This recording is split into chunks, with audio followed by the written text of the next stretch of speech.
Remembering the victims, the Czech Republic holds a national day of mourning for 14 people killed in a mass shooting. Also tonight, there's intense fighting in Gaza after the UN called for more aid but stopped short of demanding a ceasefire. COVID on the rise. Latest estimates suggest 1 in 24 people in England and Scotland had the virus in the last week. The last-minute Christmas scramble as festive shoppers pack the supermarkets and stores. Also tonight, 90 minutes of football history as a Premier League match is refereed by a woman for the first time. And we'll take a first look at tomorrow's front pages. That's coming up in our press preview from 10:30.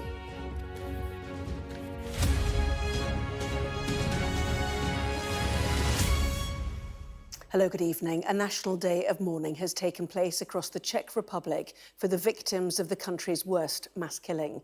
14 people died in the attack at a university in Prague on Thursday. The gunman had earlier killed his father, and he's been linked to the murders of another man and a 2-month-old baby. Today, flags were at half-mast and bells tolled as the victims were remembered. Our Europe correspondent Adam Parsons reports now from Prague. Across the Czech Republic, a minute's silence at midday. A nation coming together to mark an event that ripped at the Czech soul. The silence broken by the tolling of bells. Flags here are at half-mast and grey days illuminated by clusters of candles, memorials to the dead, where people gather to share their pain. We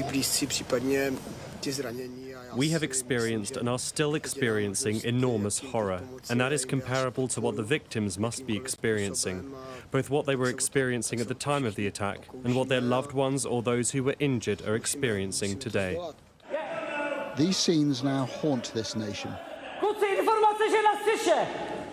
The police storming Charles University, students cowering in fear, and David Kozak up on the roof firing shots before, surrounded, he kills himself. By then, Kozak had wreaked devastation. Among the victims named today, 3 students, Madalena Kristov, Anetka Rektorova and Klara Holkova. This was a day of mourning across the country, but felt most keenly here in the capital, Prague, the city that witnessed this murderous attack and is still struggling to come to terms with what happened. The city hosted a church service. The president was there, and so too was Prague's archbishop, as bewildered and shocked as anyone else. The event that has happened to us took our breath away and left us with a multitude of questions that scream into the empty silence of our hearts, and we find no answers, nor will I attempt a human explanation. The police are still looking for clues to Kozak's motivation, but the result resonates. A wave of grief and sadness that grips this nation. Adam Parsons, Sky News, Prague. The Israeli Prime Minister Benjamin Netanyahu has told the US President Joe Biden that his country's war in Gaza will continue until all objectives have been achieved. The leaders spoke tonight amid mounting calls for a ceasefire. Last night, the UN Security Council adopted a watered-down resolution to speed up aid deliveries, but without the original plea for an urgent suspension of hostilities. And today, Israel said it had arrested hundreds of members of Hamas and Islamic Jihad, 200 in the past week alone, and taken them across the border for questioning. Sky's Nicole Johnston reports now from Jerusalem. It looks like the end of the world. North Gaza, block after block in ruins. Streets churned up by tanks and bulldozers. In the skies, listen. Israeli drones buzz overhead. The district of Beit Lahia, a wasteland. It brings tears to your eyes. They've destroyed the entire area. Look at this child. His body is decomposed. What has he done wrong to deserve to die? They have massacred people in their houses. This is Gaza. Look at it. There is no life left here. No more houses.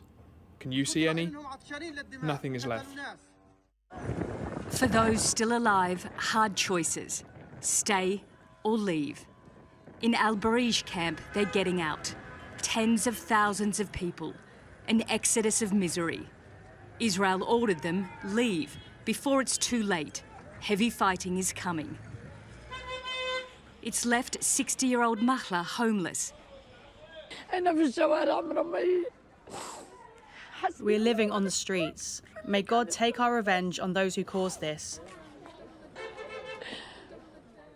I don't know where to go. We don't have anybody here. The Israelis gave us an ultimatum that we have 3 hours to evacuate. We came here, but we can't find any space. For many, it's too late. In Nusrat camp, Palestinian health officials say an Israeli airstrike killed at least 30 people, many of them children. Killed too, journalist Mohammed Khalifa. Israel says it's taken more than 200 fighters from Hamas and Islamic Jihad across the border, that it's found weapons and tunnels, but no hostages. Hamas says it's lost contact with a group holding 5 Israeli captives. Without a ceasefire in sight, darkness has descended on Gaza. Palestinians ask, how long can they hold on? And if they survive, what will be left to return to? Nicole Johnston, Sky News, Jerusalem. Well, meanwhile, pro-Palestinian protesters have today targeted fashion giant Zara as they urged Christmas shoppers to boycott Israeli-linked brands in London, as they put it. Hundreds marched on Oxford Street, Regent Street and Carnaby Street, bringing traffic to a standstill this afternoon. Well, earlier this month, Zara pulled an ad following complaints that it contained pictures resembling images from the Israel-Hamas war. COVID infections are on the up as new figures suggest around 1 in 24 people in England and Scotland are likely to have tested positive for the virus in mid-December. That is up from 1 in 50 at the start of the month. Our health correspondent Ashish Joshi reports. The return of a seasonal favourite. This is the first Smithfield's Christmas meat auction since the pandemic. We like to keep our customers happy. Pre-COVID prices. But COVID infections are rising again, with 1 in 24 people in England and Scotland likely to have tested positive for coronavirus in mid-December. It's why the Harris family will be keeping a watchful eye on the situation while enjoying their Christmas. How worried are you about rising COVID infections? Well, we've got young children anyway, so I think we're exposed to most germs all the time anyway. So, I mean, we just be as careful as we can. But, I mean, we've got to live our lives. Yeah, if they get past a certain point, then I think we take our lead from the government, rightly or wrongly. But, I think we'll just play it out this week and see how it goes. The Omicron variant is still the most dominant COVID strain in circulation here, but one of its subvariants, called JN1, has this week been classified by the World Health Organization as a variant of interest because of its rapid spread around the world.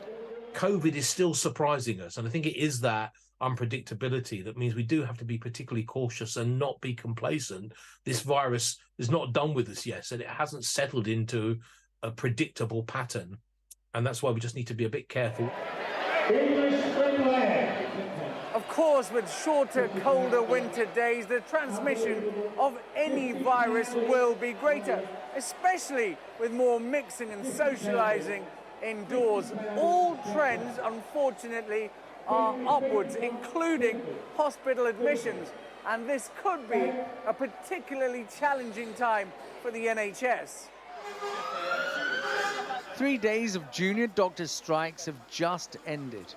But with an unprecedented 6 more consecutive days of industrial action planned for the beginning of January, any surge in COVID hospitalizations would be a hammer blow. If flu continues to grow and that is happening at the same time as the junior doctors' strike in January, then there is no question that patient safety is going to be compromised. For now, the situation remains stable. But, as we've learned, nothing about COVID is predictable or straightforward. Things can change very quickly. Ashish Joshi, Sky News. A man has been arrested after a road sign repainted by Banksy was taken from a street in South London. The work was taken down just an hour after the elusive artist had confirmed it was one of his on social media. The stop sign, covered with 3 aircraft resembling military drones, has now been replaced to avoid endangering road users. The father of a 4-year-old boy stabbed to death in East London says he will think of him day and night for eternity. Kobe Dooley died in Hackney on Wednesday night. His mother has been charged with his murder. In a statement, Kobe's father said the joy and laughter his son brought to the world has been taken far too soon. A woman has been arrested after being accused of assaulting Charlie Sheen in his Los Angeles home.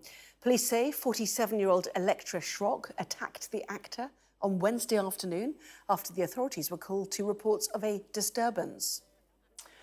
And it could be a hot rather than a white Christmas in Britain. The Met Office says there's a chance Christmas Day will be the warmest ever on record. Most of the UK is expected to be damp and windy, with snow only expected in parts of northern Scotland. Well, the tills have certainly been ringing on what is expected to have been the busiest shopping day of the year, dubbed Super Saturday. It was the last full shopping day before Christmas, with Christmas Eve Sunday trading hours, meaning the usual rush will end early. Sky's correspondent Becky Cottrell has spent the day at Birmingham's Bullring. It's the most, well, stressful time of the year. That's what it felt like anyway at Birmingham's Bullring Centre. Last-minute Christmas shoppers braving the crowds and the queues. And have you got a strategy today to be as quick and efficient as possible? Listing. I've got a list. I'll tick things off, go in, come out, get the job done. I'm buying for the wife today who's with me, but I can't get stuff for her without her looking at it because she says, don't buy me stuff I don't know. But of course, many are trying to spoil loved ones with less. I've set a strict budget this year, so each person's getting a set amount, and that's what we can afford, and sticking to it this year, and not buying as much food as usual. For shops, footfall like this is more good news following better than expected Black Friday sales. Almost £2 billion will be spent by shoppers this weekend. It's a critical time for retailers whose sales figures are still below what they were before the pandemic. Mina Islam runs a phone accessories stand. He says customers are coming to his stall to buy last-minute presents after ordering online and not getting what they wanted. They are coming to buy from the shopping malls. They prefer, buy from retail shop because they can easily refund, exchange. It's the same day, same hours. So that's why they are happy to buy, from retail shops. And they haven't got enough time to order a new one online? Yeah, they don't have time, so that's why. Some sales have already started, but fewer people are expected to shop for Boxing Day bargains this year. I think people are being cautious. They're worried. The train fares are going up. They don't know what their energy is going to be. So things that what we call overheads that we don't have a lot of control over, we're worried about it, and people are right to be. Across the country, shopping centres and high streets have seen one of their busiest days. Central London was full of festive gift seekers. There is, of course, tomorrow for those who've left it really late to buy presents. But judging by today's scenes, it won't be a relaxing Christmas Eve. Becky Cottrell, Sky News, Birmingham. Ethnic violence has broken out in the Democratic Republic of Congo as tensions rise between its government and Rwanda. Rwanda is accused of supporting rebels in the east of the DRC. Well, this has resulted in thousands of Congolese refugees fleeing to Rwanda to try to escape the instability. And a historic transit camp has been forced to reopen to accommodate the influx of Congolese refugees arriving, including thousands of women and children. Our Africa correspondent, Yusra El-Bahir, went to the transit camp and sent this report. This is now an average school day. for children forced to flee their homes. They've come from the Democratic Republic of Congo, where rebels have rained terror on their communities. Here in Rwanda, they have safety, but little else. This place is severely underfunded and they're doing so much with so little. Paper instead of chalkboards, and song instead of writing. An effort to instill some normalcy in these young lives now changed forever. The UN refugee appeal for Rwanda was only 38% funded this year, as an average of 1,200 new refugees arrive from the DRC every month. Tensions are soaring between the two governments, and Rwanda stands accused of funding M23 rebels and destabilizing the region. So many of these children have fled targeted ethnic violence in the DRC with their families, and this isn't even the permanent refugee camp where they'll live. This is just the transit center for those who've recently arrived. Mutwerutwa recently fled her home under a rain of bombs and bullets. She says the Mai Mai rebel group suddenly attacked their village and forced her family to leave with nothing. They didn't have money for transport, so they hid in the forest and slowly made their way here. Angelique arrived earlier in the year with her children. Her husband was killed as they fled. She says they were told by rebels that as Tutsis they would be targeted until they left. Now her body aches from months of sleeping on the hard floor. There isn't enough money for mattresses, sanitary pads, or even soap. And the thousands of people here are barely fed enough to stay healthy. We've seen a lot of children here, and some are very young. Is this nutritious enough for them? It's not nutritious enough for children, but this is only what we have for now. Before July, rice and vegetables were served 3 times a week. Now this mix of corn and beans is all that can be made. Funding cuts started in July. We can't tell why, but we saw a very big reduction in funding cuts. This is what led us here, that we can no longer provide what we used to provide before. But even as the money dries up, people keep arriving. Ariane's just got here a week ago. She hasn't seen her husband since they escaped. She says rebels stripped her naked and took her phone and belongings. Behind her, 2 young mothers soothed their new babies. Both of them fled while pregnant and gave birth here. Their husbands are nowhere to be found. A decades-old conflict has entered a new era, but with little funds and global attention elsewhere, the suffering feels worse than ever before. Yusra El-Bagher, Sky News, Rwanda. Residents in a Scottish town devastated by catastrophic floods have told Sky News they fear they may never be able to return home.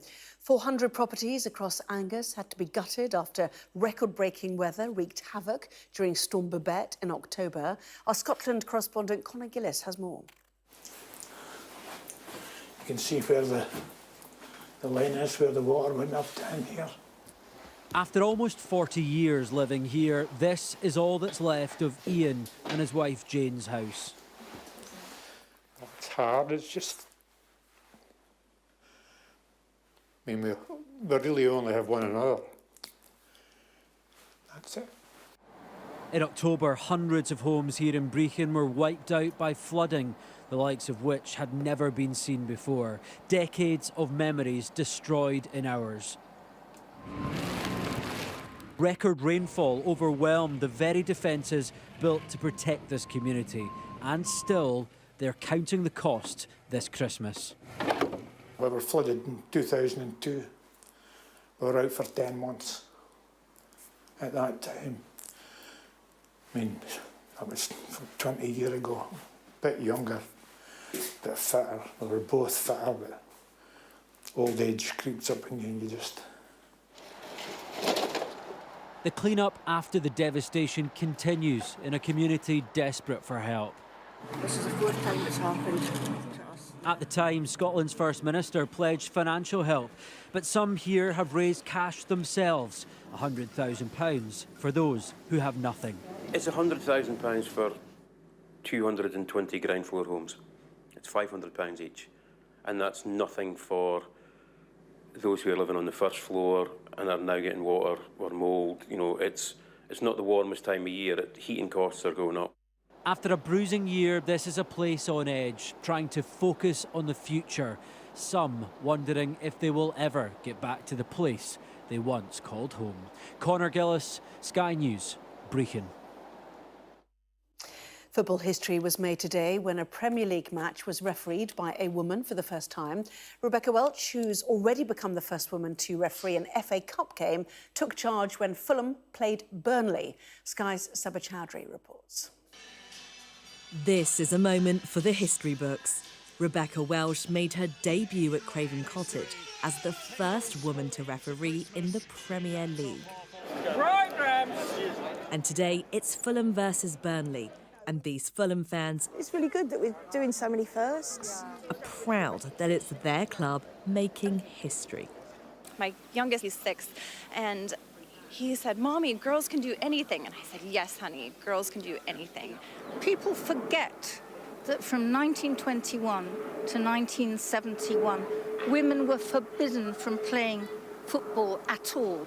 But to have a referee in the Premier League of a men's game who is a woman and equal, for me it's just the icing on the cake, and I'm so glad I'm around to see it. And Welsh is no stranger to breaking barriers. 2 years ago, she was the first female referee in the English Football League. In January, the first woman to oversee a championship match, and just last month, the first female as fourth official in a Premier League game. Also paving the way is Sam Allison, the Premier League's first black referee in over 15 years. They're both from groups that are not traditionally well represented within the Premier League officiating cohort, and hopefully it might inspire other people to give it a go. The FA says it wants 50% more referees from diverse backgrounds by 2026. That's about 1,000 more female referees. Progress, according to Jackie Oatley. She was the first woman to commentate Match of the Day in 2007 and says a lot has changed since then. It was extraordinary. The commentary around it was as if I was some alien plucked out of space and plonked into a commentary box, as if I hadn't been commentating for years. And I'm just pleased now that whilst we're talking about Rebecca Welch being the first female Premier League official in the centre of the field, it's a very, very different culture, and she's not getting some of the nonsense headlines that, unfortunately, I was subjected to a few years ago. It's been a fast rise for the 40-year-old who first took to the whistle just 14 years ago. And while the game still has some way to go, Rebecca's match today will, without a doubt, inspire generations to come. Sabah Chowdhury, Sky News in Fulham. Well, let's get more sport now and head over to Sky Sports News and Matt. This Sky News Sports Bulletin is brought to you by Vitality. Getting more people more active. Live life with Vitality.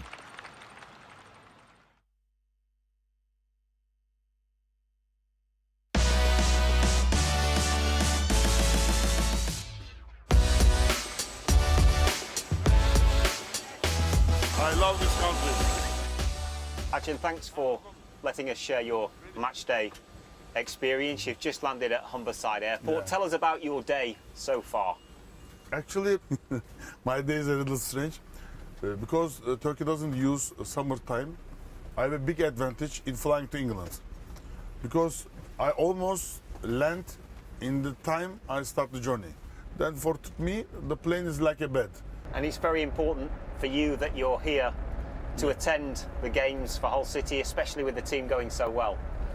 Only game I missed this season actually was the game the president's brother's son was getting married, so I had to attend in that marriage. Apart from that, I've been all the games home, and I can see that half of the games away. So we've got a busy day ahead of us, and I think the next stop is the club store to meet some of the fans. Yeah. Let's go and meet the fans then. Yeah.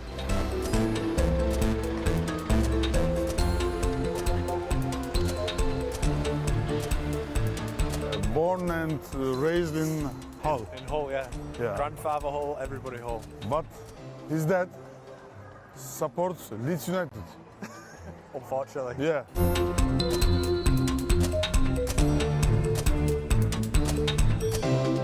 How important is it for you to have this interaction with the fans? Because when you took over, you made it clear that the fans were a big part of the project for you. Actually, our average attendance was 8,000 when we were buying the club. So 8,000 was not a good number for a beautiful club like this. So we were dreaming to make it 15,000, 14, 15,000. Now we have the 20,000 average. So I can see that it's more than the dream. I'm so happy that the fans are now back to the stadiums and back to the stores. So football is nothing without fans. So our fans, by the way, are always, you can see today, energetic, young, and I think that when you look at them, they see in their eyes the passion for the club and the love for the club. We've seen you walk through town today, and the fans are coming up, and there does appear to be a lot of love, and that's not always the case with football club owners, is it? I don't know about other owners because everybody has his own style. I always have projects, and we have new projects to make them happy. You know, last year we took them to Turkey for a trip. I'm dreaming of another trip, maybe somewhere. It's a surprise.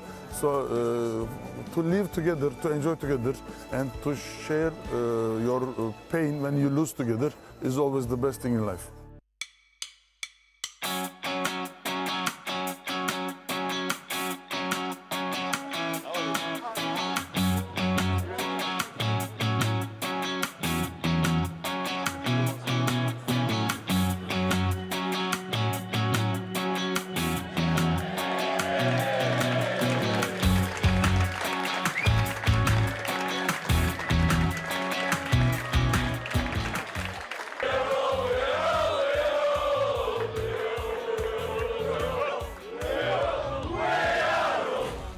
Feel like at home when I come here. Actually, I'm at home. Thank you so much. And because I'm going and I'm staying so short, only thing I can say as a last is I would like to give a free drink to everybody. This Sky News Sports Bulletin is brought to you by Vitality. Matt, thank you. Now, a growing number of students are choosing to study at UK universities, and it is a trend that's making it harder to find somewhere to live. A shortage of accommodation has pushed up rent prices to the point where some students have no choice but to travel dozens of miles every day to attend their lectures in person. Sky's Molly Malone has this report. Arriving back at her family home, unpacking for the Christmas break. But for Asha, finding a student home throughout her time at university has not been easy. There's a lot of people looking for a smaller number of houses. At one point, she was waking up at 6 a.m. to commute in for a 9 a.m. lecture, travelling 30 miles every day from Hull to York University because of a lack of accommodation in her uni city. At the beginning, it was an exciting new experience. But throughout, it started to get just a little bit more stressful. I think for third year, that's when it hit the peak of stress just because of the prices of everything. York University told us that experience was because of a specific recruitment-related problem after the pandemic. But Asha's experience is not an isolated one. Analysis for Sky News by higher education platform Student Crowd and accountancy practice PwC shows that the student population at UK universities has risen by 400,000 pupils since 2019. In that time, the number of available student houses has reduced by 19,000. And because they have multiple rooms, that's a reduction of up to 95,000 available student bedrooms. Private providers have tried to plug the gap by building purpose-built accommodation, but only 9,000 rooms have been made available in the last year. We need new construction, which has actually been really challenging over the last few years, particularly driven by regulatory changes, a shortage of construction, as well as an increase in construction costs, as well as the cost of borrowing that's increased, which has made producing affordable accommodation a real challenge. Feeling the force of that challenge is Adam Bennett, a student landlord with decades of experience renting properties to thousands of students every year. I think in 10 years there'll be half the amount of landlords if somebody doesn't do something. But he says increased regulation, costs and upcoming changes to the student sector, which could mean no student needs to sign a fixed-term contract, could see him leave the sector altogether. The renters reform and the landlords are all talking about it. How it's going to work is somebody's going to want to back out of a house, or worse still, the full group, and the government are going to allow this to happen. Well, I can tell you what's going to happen. A great deal of landlords that are feeling vulnerable are going to sell the houses. In a statement, the government said universities are ultimately responsible for ensuring there is enough accommodation for their students. However, we know a strong and fair rental market will help ease pressures, which is why our renters reform bill will deliver a fairer private rented sector.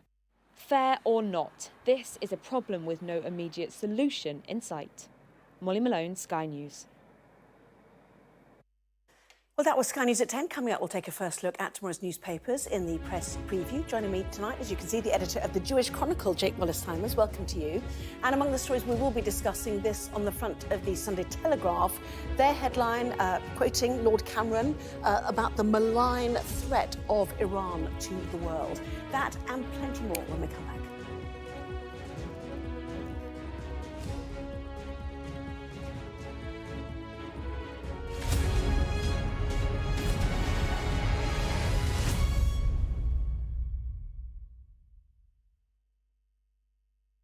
A new year, bringing with it new hope.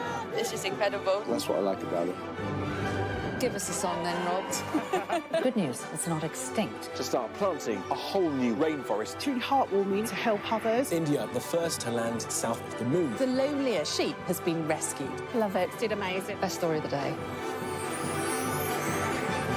It's saying I've got a Sky News break on my own phone. News never stops.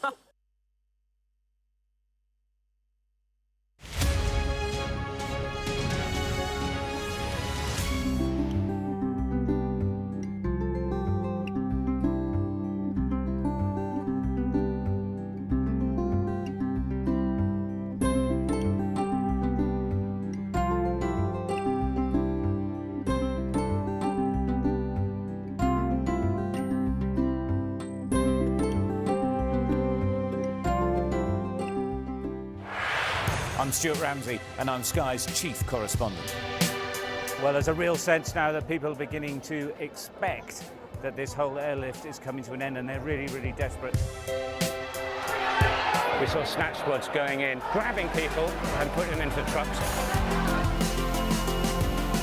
You either live and recover or you die. Okay, so that's like a war. That's the war, yes. We help you understand the world with us. Over the past 24 hours, the soldiers have been attacked on a number of occasions. It's really sending a clear message that Venezuela is eager for change. We've been crushed. We take you to the heart of stories that shape our world. They were convinced the United States would become hooked. Well, they were right. An enormous explosion that's just come down. I think it was a monster that's just landed in between us. The information on this could bring down the entire network, not just in Iraq and Syria, but across the world.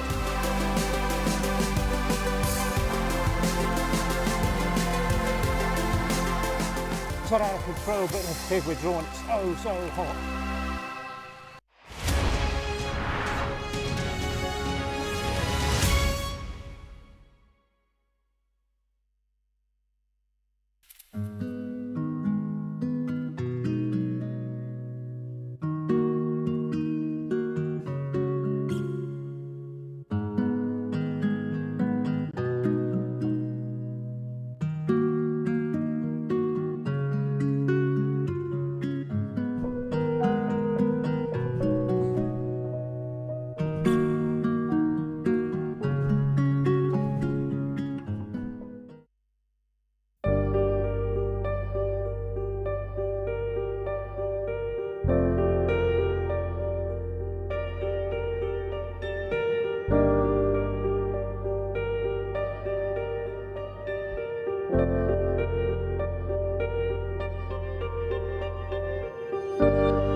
Well, this is Sky News. In just a moment, the press preview, a first look at what is on the front pages for Christmas Eve, of course. First, though, a reminder of our top stories tonight.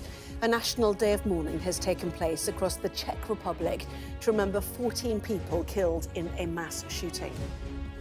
There's been intense fighting in Gaza after the UN voted to supply more aid to the region.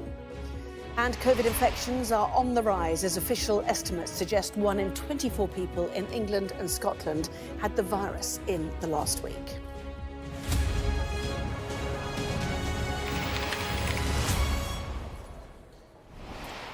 Well, hello there, you're watching the press preview. A first look, of course, at what's on the front pages. In the next half hour, we'll see what's making the headlines with the editor of the Jewish Chronicle, Jake Wallace-Simons. Welcome to you. So to the front pages then, let's start with the Daily Mail, which previews, it says, the King's Christmas message, or the first one since the coronation earlier this year. They say the monarch is set to put sustainability at the heart of his annual address. Front page of the Sunday Times, the chair of NHS England, Richard Meddings, warns the health service can't continue to function safely amid the latest round of strike action. Daily Express leads on another festive message, this time from the Chancellor, with Jeremy Hunt claiming Britain has finally turned an economic corner. The Sunday Telegraph carries the new Foreign Secretary, Lord Cameron's stance on Iran. They say the former Prime Minister will take a tough line over Tehran's meddling on British soil. Meanwhile, The Sun features the romantic tribulations of former Liverpool footballer Jermaine Pennant. Mrs Brown's Boys star Brendan O'Carroll claims his show has benefits for children with autism. That's in tomorrow's Star. And the Sunday People claims the Duchess of York is top of the wish list for the producers of Celebrity Big Brother. A reminder, by scanning the QR code you'll see on screen during the programme, you can check out the front pages of tomorrow's newspapers while you watch us. So let's go to Jake then. And you were reflecting, given it's Christmas Eve, that the non-tabloid offering this Sunday is pretty heavyweight, isn't it? Let's be honest about it. Absolutely. It's really interesting. The Sunday Times and the Sunday Telegraph both have big splashes. Sunday Times focusing on the NHS chairman's comments that he fears for patient safety given the strikes. And then the Sunday Telegraph with a big interview with David Cameron, the new Foreign Secretary, newish. Can we still call him new? I think we can. Still new. Raising the profile of fears about Iran and its threat to the world. So two really meaty stories there. Yeah. The King, we will come to, obviously, everyone waiting to see what his Christmas message will be. But to the first of those stories then, the NHS chairman, real fears now in NHS England about the doctor strikes. 6 days to come, starting in that first week of January, from January the 3rd. You know, the biggest one yet. And he basically is saying, let's sort it out, isn't he? Exactly. So this is the head of NHS England, Richard Meddings, who says that the doctor strikes are making him fear for the safety of patients. This is a really big statement because so far, throughout all of the doctors' strikes and the nurses' strikes, the striking medics have been keen to communicate that they're not endangering patients' lives, that somehow they're going to be able to withdraw their labour and the patients will still be OK. I mean, that doesn't really make sense, because if that's the case, why you need it in the first place. I mean, there's a sort of paradox there. And now, but this is the first time, I think, that, or the first significant time, that such a senior figure has come out and said that he worries about patient safety given the ongoing strikes. And I think that reflects how a lot of people up and down the country are feeling, particularly the many, many millions of people on the waiting lists for the NHS. There are almost 8 million people waiting for operations. They keep being delayed. These are not people in good health. These are people who are suffering, who are often in pain. There's a lot of anxiety associated with that, of course, not just for themselves, but their family members as well. And they just can't get their operations because these doctors and others keep going on strike. It's quite hard to see how doctors can believe that they're upholding the Hippocratic oath to care for patients, come whatever. And also go on strike, particularly at the busiest time of the year right now. And whenever Rishi Sunak does his town halls, he often references this with, you probably know somebody on a waiting list, because the numbers are so high. So many people might be confused, and one wonders what the pressure is now coming from NHS England and other bodies, of why go into an election year with a strike with doctors and waiting lists being part of your target? Well, as you say, I mean, cutting the NHS waiting list was one of his 5 pledges. And those 5 pledges are not going very well for him. When he announced these 5 promises to the British people, a lot of people wondered how wise that was, because it does cause people to have a very clear way of holding him to account when election time comes around. And now that's what we're doing. The NHS waiting lists are higher than ever, almost 8 million people, so he seems to have done pretty badly in that one. Stopping the small boats, well, that's in crisis. He might get the Rwanda planes going off the ground, he might not. The economy is flatlining, he promised growth, and there were 2 others as well. And he's what were they? They were halving inflation, that he's managed to do. That's the only tick. But then there are questions about whether that was, he was responsible for that or somebody else. And what was the other one? Is that 4 or 5? I can't remember. Anyway, we'll come back to that but when it occurs to you. But either way, he's not doing very well overall with these pledges, and the NHS waiting list in particular is a source of great pain, and it's right on the front page of the Sunday Times. Maybe we can't remember because they don't refer to them if they're not going well. Anyway, there we are. Let's go to the Sunday Telegraph then. Lord Cameron, the Sunday Telegraph suggesting this is the first newspaper interview since returning to government. I think online they've said that when he was first asked, his initial thought was to say yes, which is interesting. I always wondered how much he had to be persuaded to be here. But Iran is in his sights on this one. He talks about Hamas, the Houthis and Hezbollah. The Houthis, obviously, all of the issue about the Red Sea right now as well. Another incident, suggested tonight too. So some big global issues right now for him to be dealing with as Foreign Secretary. That's right, and the Iranian threat is a really major one. And I think a lot of people aren't aware of just how extensive it is. The Iranian regime is the world's foremost sponsor of terror throughout the region, throughout the Middle East. They're one of the main funders of Hamas, who've been in the news so much recently in such gory detail. They also are the sponsors of the Houthis, who've been causing havoc in the Red Sea, shooting at ships so they can't come through, which inevitably will have a big knock-on effect on the global economy if we can't sort it out, and we're sending ships into action to do that alongside our international partners. Iran is also rolling out terror operations in Britain, on our shores here. In the Sunday Telegraph, in their story, it says that there have been more than 15 credible threats or plots by the Iranian regime to kill British or UK-based individuals. And that's just recently. They drove an Iranian dissident TV channel out of Britain because we couldn't protect them. And recently, of course, Iranian spies had offered a people smuggler £150,000 to assassinate 2 news presenters at that network. So a really virulent threat to our way of life here in Britain and causing instability around the Middle East. Now, the Foreign Secretary is suggesting that Britain will roll out further, tougher sanctions. We've got some very tough sanctions on Iran so far, to roll out more of those. But there are really 2 ways in which Britain and the international community needs to get tougher on Iran. The first is, for Britain, we need to start thinking about banning the IRGC, Iran's overseas spy network, from Britain and blacklisting it as a terror organisation, which so far the government has failed to do, even after these assassination threats. And the other is to respond because it's so interwoven with the Iranian government. Is that why, presumably? No, I think that basically there are concerns that it would hamper our diplomatic connections and our diplomatic push against Iran with our European partners and overseas. So it's a sort of way up between our diplomacy and our homeland security, and I think that's the more important consideration. But the other, sorry. Yeah, but I was going to move on, if you don't mind. Sure. Two other things he talks about, aside from the Middle East, which is extensive in this interview, is one, that Britain, he suggests, would put another £2 billion next year towards military support for Ukraine, and also on China, which he's been much criticised for. Things have changed since he declared a golden era of relations with Beijing. We face a more aggressive, assertive China. So trying to counter some of those reflections. Do you mind if we move on? Of course. Because we've got that much long time left. Sunday Telegraph again now. The PM feared migrant curbs would hit tax cuts. Now, weaving 2 of his big issues together. So explain this one if you can. Well, this is a fascinating story. So the Office of Budget Responsibility, whenever there's a new policy that's introduced by government, does a cost analysis of it and then gives the government restrictions on the amount of money it can raise and spend because of the consequence of that policy. And so here, the Prime Minister wanted to curb migration, but that would have an economic hit on Britain, which would reduce his ability on public spending. And so he therefore pulled back from curbing migration, which just points to the real difficulty of controlling migration. The reason why it's sky high is because the Tory governments, successive Tory governments, have built our economy to rely upon it.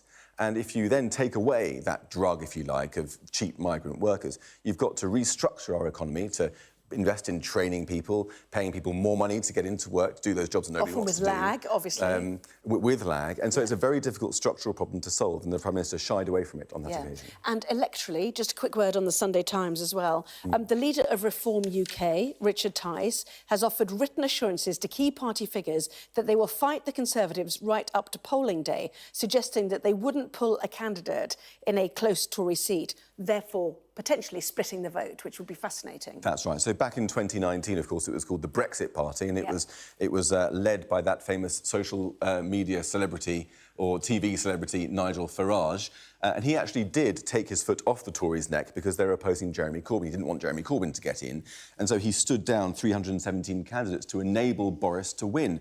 And Richard Tice is saying that Reform won't do the same this time. It's death for the Tories, so far as he's concerned. Well, fascinating. OK, lots more still to come, including this on the front page of the Daily Express, the headline, "Don't let the Scrooges drag you down." And we'll look ahead to the King's speech too on Christmas Day, the Christmas message. Back in a moment.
Thomas Peter, and I'm Sky's climate change correspondent. The UK is a world leader in wind power. Power! Power! People! It's part of the Congo Basin rainforest, which is such an important ecosystem. It's known as the lungs of Africa. We aim to be the best and most trusted place for news. She doesn't really enjoy speaking to the press, and it wasn't clear right up until the last moment that she was going to sit down with me. I might be just very naive, but I do believe that change is possible, otherwise we wouldn't be climate activists.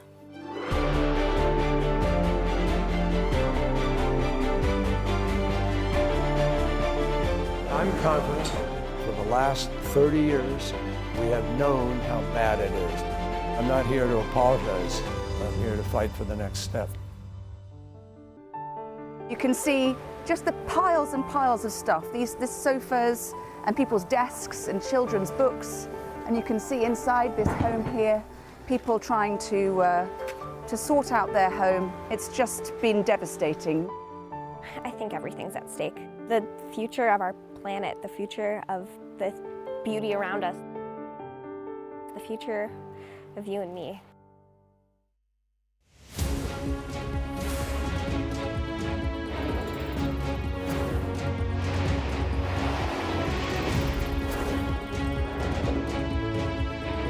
The 5 of us have made it out of the car.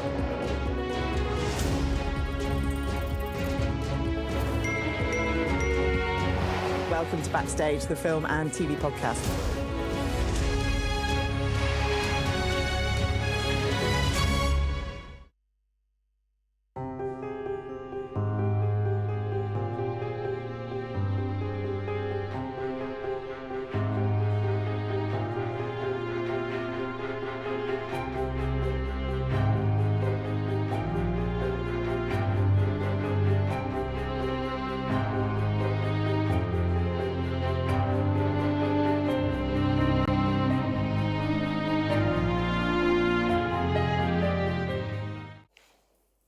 Well, welcome back. You're watching the press preview with me tonight, the editor of the Jewish Chronicle, Jake Wallace-Simons. Welcome back to you, Jake. So to the Sunday Express we go now, and a double-page spread that they have too.